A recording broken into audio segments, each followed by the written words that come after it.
عوام کی جدوجہد کے ساتھ اس ملک میں عام آدمی کو ووٹ کا حق ملا، پارلیمانی طرز حکومت پر اتفاق ہوا، الیکشن ہو گئے سن 1970 میں جسے آج ہم بطور مثال پیش کرتے ہیں، لیکن انتخابات کو بطور مثال پیش کرنے کے بعد کیا اس کے نتائج پر بھی ہماری نظر ہے؟ جس کے نتیجے میں ملک دو لخت ہو گیا، ہم پارا پارا ہو گئے۔ قائد اعظم نے جو قوم کو موٹو دیا تھا، اتحاد، تنظیم اور یقین محکم، وہ کہاں رہا؟ قائد اعظم کا پاکستان کہاں ہے آج؟ شاید تاریخ اس کے حقائق سے پردہ اٹھائے گا۔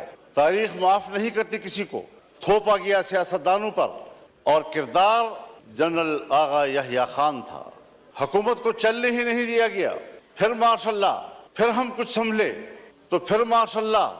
سوچنا یہ ہے کہ اسٹیبلشمنٹ ہمیں جو نتائج مرتب کر کے دے، جن کو یہاں پر بیٹھنے کے لیے فہرست میں نام شامل کرے، اس پر کب تک آپ سمجھوتے کرتے رہیں گے؟ کب تک ہم یہ سوچتے رہیں گے، بھیک مانگتے رہیں گے ان کے دروازوں پر بیٹھ کر؟ جو الیکشن ہوئے ہیں، ہمیں تو 2018 کے الیکشن پر بھی اعتراض تھا، آپ کو بھی اعتراض تھا، پیپلز پارٹی کو بھی اعتراض تھا، مسلم لیگ نون کو بھی اعتراض تھا، میرے بزرگ بیٹھے ہیں ان کو بھی اعتراض تھا۔ اس وقت بھی تو مینڈیٹ تقریباً وہی ہے، کچھ تھوڑا آگے پیچھے۔ اسی مینڈیٹ کے ساتھ اس وقت دھاندلی کیوں تھی اور اسی مینڈیٹ کے ساتھ آج دھاندلی کیوں نہیں ہے؟ حضرت مجھے شرم آتی ہے اپنی گفتگو میں ایسی باتیں کہوں جو آپ سمجھیں گے کہ میں تجاوز کر رہا ہوں۔ سیاسی آدمی اسے بات کرنی ہوتی ہے، سیاستدان معلومات کی بنیاد پر بات کرتا ہے، پبلک میں بات کرے، پارلیمنٹ میں بات کرے، خدا کرے یہ خبر غلط ہو، لیکن ہماری معلومات یہ ہیں کہ اس بار تو باقاعدہ اسمبلیاں بیچی گئی ہیں اور اسمبلیاں خریدی گئی ہیں۔ کون ان اسمبلیوں کو اور ان ایوانوں کو عوام کا نمائندہ پارلیمنٹ کہے گا؟ کس طرح ہمارا ضمیر مطمئن ہے یہاں پر بیٹھنے میں؟ ہارنے والے بھی پریشان اور جیتنے والے بھی مطمئن نہیں۔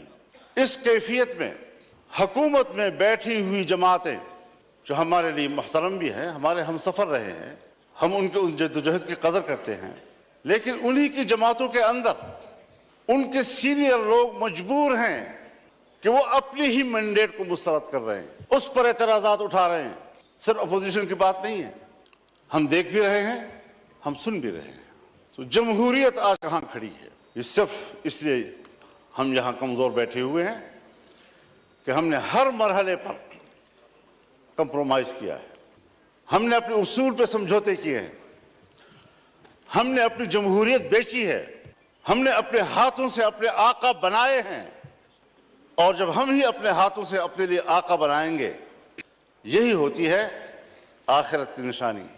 جب رسول اللہ صلی اللہ علیہ وسلم سے حضرت جبریل نے پوچھا کہ آپ قیامت کی علامات کے بارے میں بتائیں، تو آپ نے پہلی بات کی ان تلد الامۃ ربتہا، اپنے لیے مالکائیں جنیں گی۔ اور میں بڑے ادب سے کہوں گا، مجھے یہ لفظ نہیں کہنا چاہیے، لیکن حقائق کو سامنے لاتے ہوئے کہنا پڑ رہا ہے کہ پاکستان اس وقت ایک غیر محفوظ ریاست ہے۔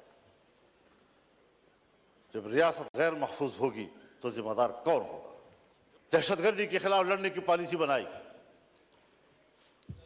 جنرل مشرف صاحب کے دور میں،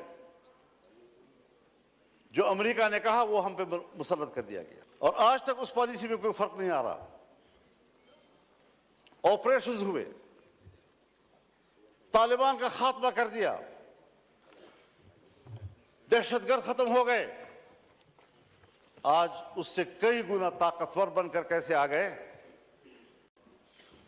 ہم یہاں پر ایک قانون پاس نہیں کر سکتے۔ باجوہ صاحب فرمایا کرتے تھے کہ ہم نے باڑ لگا دیا ہے اور اب کوئی افغانستان نہ جا سکے گا نہ آ سکے گا۔ وہ باڑ کدھر ہے؟ اس باڑ پر جو اربوں روپے خرچ ہوئے وہ کدھر ہیں؟ کوئی پوچھ سکتا ہے ان سے؟ اور 30-40 ہزار نوجوان یہاں سے کیسے گئے ادھر؟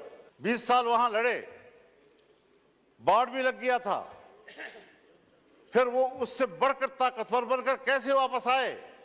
افغانستان سے آپ ضرور گلہ کریں، کہ ہم نے جن کو پکڑا ہے، جن کو مارا ہے، اس میں افغانی نیشنل بھی ہیں. بالکل گلا کریں آپ ان سے کہ ان کی سرزمین سے کیسے لوگ ادھر آئے. ان سے کوتاہی ہوئی کہ انہوں نے اپنے سرحد پر ان کو کنٹرول نہیں کیا. لیکن آپ بھی تو سرحد پہ بیٹھے ہیں، آپ کیوں نہیں روک سکے ان کو؟ کیسے مجھ تک رسائی کی اور مجھ پر حملہ کر دیا؟ میرے خیال میں اصول ایک ہی ہے، وہی اصول جو امریکہ نے اپنایا ہے کہ اسلامی دنیا میں اور کمزور دنیا میں دہشت گردی اور عسکریت پیدا کرو، اور جہاں پر کوئی ایسی عسکریت پیدا ہوگی وہاں پر امریکہ کو اپنی فوجیں لے جانے کا جواز حاصل ہوگا. دہشت گردی اس کی ضرورت ہے. اسلامی دنیا پر اپنی گرفت مضبوط کرنا، اسلامی دنیا میں فوجیں اتارنا. آج تمام عرب ممالک کے اندر امریکی فوجیں موجود ہیں، کہیں پر 5000، کہیں پر 3000، کہیں پر 2000، کہیں پر 1000، کہیں پر 500. بس یہ دہشت گرد، یہ دہشت گرد، یہ دہشت گرد. اور اس کے مقابلے میں اس سے بڑھ کر دہشت گردی ہو رہی ہے اور کوئی ان کو روکنے والا نہیں ہے، نہ اس کو کوئی بات کرنے والا ہے. عراق میں کیا کیا گیا؟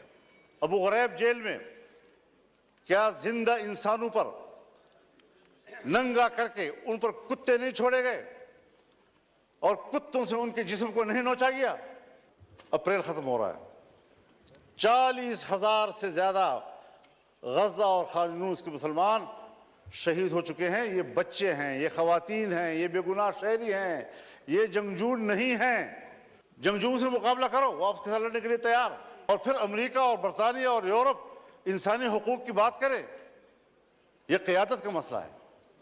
میں تو آج بھی کہتا ہوں اور ہمدردی کی بنیاد پر کہتا ہوں، جناب میاں نواز شریف صاحب سے بھی اور جناب شہباز شریف صاحب سے بھی اور اپنے برخوردار بلاول زرداری صاحب سے بھی کہ عوام کے لوگ ہو، چلو اکٹھے عوام میں جاتے ہیں، چھوڑو اس اقتدار کو، آئیں ادھر بیٹھیں، اور اگر واقعی larger group P T I ہے دے دو ان کو حکومت. لیکن شاید میری بات ذرا احمقوں والی لگ رہی ہوگی آپ لوگوں کہ کیا کہہ رہا ہے، کہاں سے بول رہا ہے. آج بھی وقت ہے سنبھلنے کی، لیکن ہم سنبھلنے کے لیے تیار نہیں ہیں. ہم نوکری کرنے کے لیے تیار ہیں. تو پھر ظاہر ہے کہ ہم نے بھی عزم کر رکھا ہے کہ اس غلامی کے خلاف جنگ لڑیں گے، میدان عمل میں آ کر جنگ لڑیں گے، پبلک میں جا کر لڑیں گے، آئین اور قانون کے دائرے میں لڑیں گے، اور ملک کو اس غلامی سے نجات دلائیں گے کہ یا تو ہمارے اوپر عالمی قوتیں حکومت کر رہی ہیں یا پھر ہماری اسٹیبلشمنٹ ہمارے اوپر حکومتیں کر رہی ہیں. یہ نظام ہمیں قبول نہیں ہے اور ہماری پوزیشن اس حوالے سے بالکل واضح ہے. اس لیے ہمارا پیغام ہر سطح پر چلا جانا چاہیے. ہم نے جانا ہے انشاءاللہ 2 مئی کو کراچی میں ملین مارچ ہوگا انشاءاللہ العزیز. 9 مئی کو پشاور میں انشاءاللہ ملین مارچ ہوگا. اور اگر کسی نے روکنے کی کوشش کی تو وہ سوائے اس کے کہ اپنے لیے مصیبت کو دعوت دے گا اور کوئی نتیجہ اس کا نہیں نکلے گا. وہ عوام کے اس سیلاب کا راستہ نہیں روک سکیں گے.